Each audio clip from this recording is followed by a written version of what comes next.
दुकान करता था एक मोहल्ले में नुक्कड़ पे, वो 100 परिवारों को उधार सामान देता था। आज उसकी हालात क्या होंगे कि बड़े बड़े मॉल बनेंगे, ये दुकानदार पूर्ण रूप से खत्म होंगे। आने वाला टाइम जो साप्ताहिक बाजार लगते थे, जिसमें 4.5 करोड़ लोग उसमें रोजगार पाते थे, आने वाला टाइम होगा कि साप्ताहिक बाजार लगने देश में बंद होंगे। ये भी जो वॉलमार्ट जैसी बड़ी कंपनियां आ रही, उनका पहला टारगेट साप्ताहिक बाजार होंगे। और भी बहुत से कानून हैं। सरकार ये कह रही कि ये 3 थे, ये वापसी ले लिए। 3 नहीं, ये तो 27 कानून है, ये तो 28 कानून है, 40 है। जो भी आप लेकर आते रहोगे, हम उसी का विरोध करेंगे। हमने कहा कि भारत सरकार एक कमेटी बनाए, एमएसपी पे गारंटी कानून देने के बाद में जो 700 किसान शहीद हुए, उनके बाद में भारत सरकार एक कमेटी बनाए। संयुक्त मोर्चे के लोग रहेंगे, भारत सरकार के लोग रहेंगे, हमारे और भी जो साइंटिस्ट हैं वे लोग रहेंगे, और जो भी पॉलिसी भारत सरकार लेकर आएगी, हमको टाइम टाइम पे सरकारों के साथ में बातचीत हम करते रहेंगे। और जो भी अभी सीड बिल लेकर आएंगे, हाउस में रखा हुआ है, कभी भी जा सकते हैं। बीज कानून, दूध की एक पॉलिसी लेकर आना चाहते हैं, pesticide bill, electricity bill, pollution, इनकी जवाबदेही किसकी होगी? इसकी जवाबदेही उसकी होगी जो कमेटी बनेगी, वो समय समय पे भारत सरकार से बातचीत करती रहेगी। सीड बिल, बाहर की कंपनी आएगी, यहां पे बीज में व्यापार करेंगे, वे बीज के नए पुलिस स्टेशन खुलेंगे।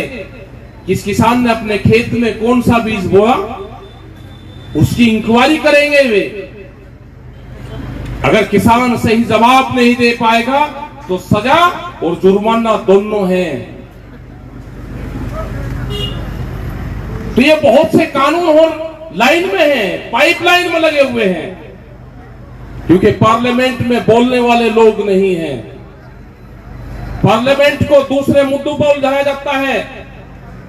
मेरे जो भी पार्लियामेंट के साथी वहां पे जाएंगे 29 तारीख से, सारे पार्टियों के लोगों से अपील है कि एजेंडा संयुक्त मोर्चा बताएगा, उस एजेंडे पर अगर काम करोगे तो आप भी बचोगे, नहीं तो बचने वाले आप भी नहीं हो।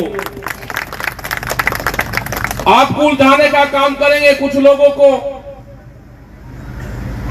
बयानबाजी करने के लिए उनको भारत सरकार उनको पद्मश्री देती है। उनकी कोई औकात नहीं कि आप गलत बयानबाजी करो, देश में अव्यवस्था फैलाओ, लोग आपके इशू पे, आपके बयान पे चर्चा करें, उनको पद्मश्री दिए जाते हैं। उसी बहस में, क्योंकि जब पार्लियामेंट में महंगाई पे बातचीत होनी है, पार्लियामेंट में 3 कानून पे बातचीत होनी है, पार्लियामेंट में ड्रग्स का एक कानून आ रहा है कि 5 ग्राम ड्रग्स आदमी रख सकता है, उस पर बहस होनी है। इन बहसों पे वहां की जनता ना जाए, वहां के पार्लियामेंट ना जाए, वहां के मेंबर पार्लियामेंट दूसरे इशू को उलझाएंगे, इसको पद्मश्री क्यों दिया, इसको ये दिया, इसने ये बयान करा, और पूरा वक्त उसी में जाया हो जाए और आप दूसरे रास्ते से इन कानूनों को पास कर लें। तो अपील सभी से ये है, और हम चिट्ठी भी लिखवाएंगे संयुक्त मोर्चे से, हम अपील करेंगे कि वो चिट्ठी लिखे उनको कि इन इशू पे बहस करने की जरूरत नहीं।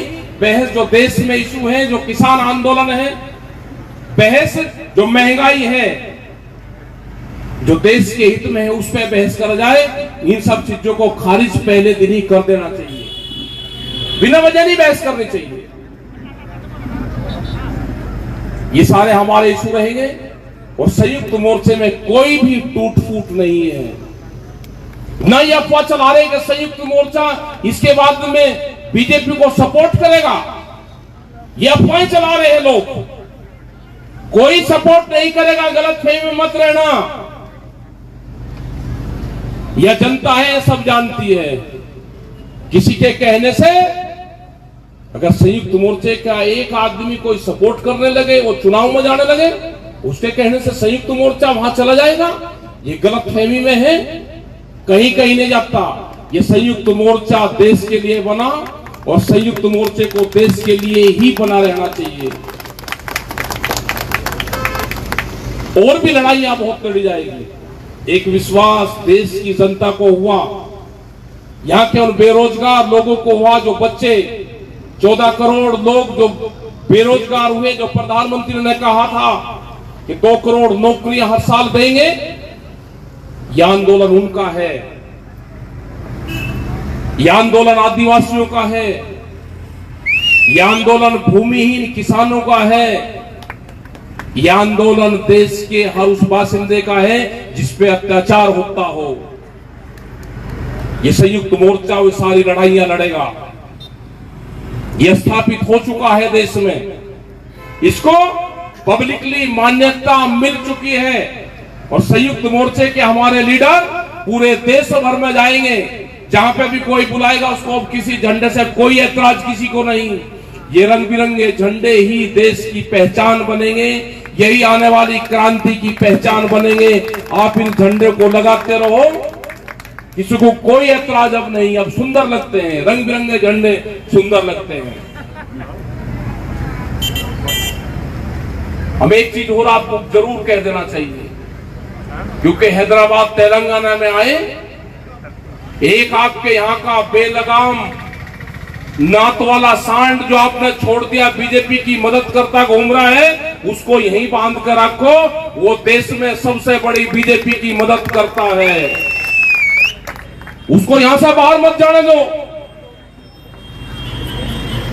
वो बोलता कुछ और है, उसका मकसद कुछ और है।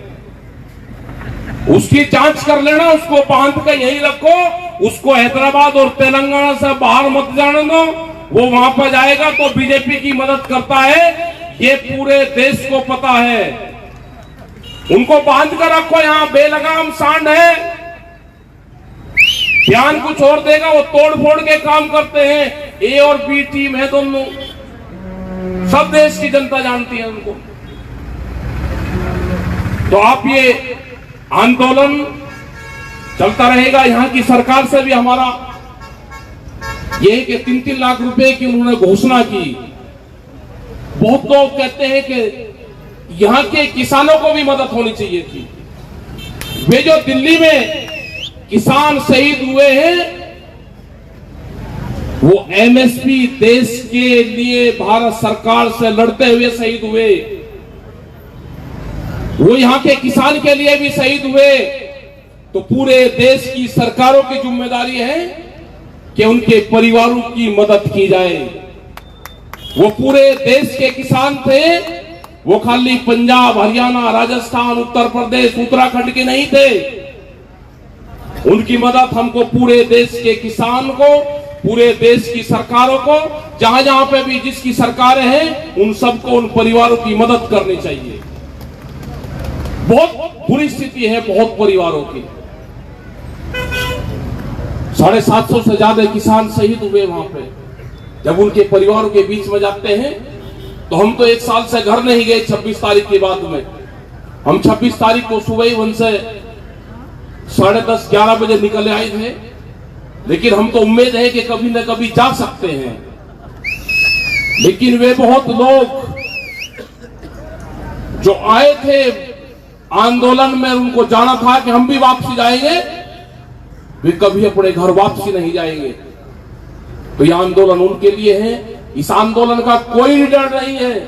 बहुत से कहते हैं कि इस आंदोलन के कौन लीडर है? इस आंदोलन के लीडर इस देश का किसान और मजदूर है। इस आंदोलन को जो भी लाभ होगा, इस देश को लाभ होगा, उसका सरे उन शहीद परिवारों को जाएगा। और इस आंदोलन को अगर कोई नुकसान होगा तो उसकी जिम्मेदारी उन 40 लोगों की होगी जो इस आंदोलन के लीडर जनता ने बनाए हैं। नुकसान इन सबको झेलना पड़ेगा, और अगर लाभ होगा तो देश को होगा, और अगर सम्मान होगा तो उन 750 किसानों को सम्मान होना चाहिए।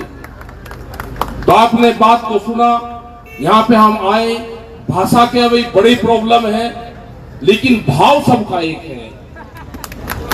भाव सबका एक है, भाषा अलग अलग हो सकती है, मुद्दे और भाव सबके एक हैं। उन भाव की हम कदर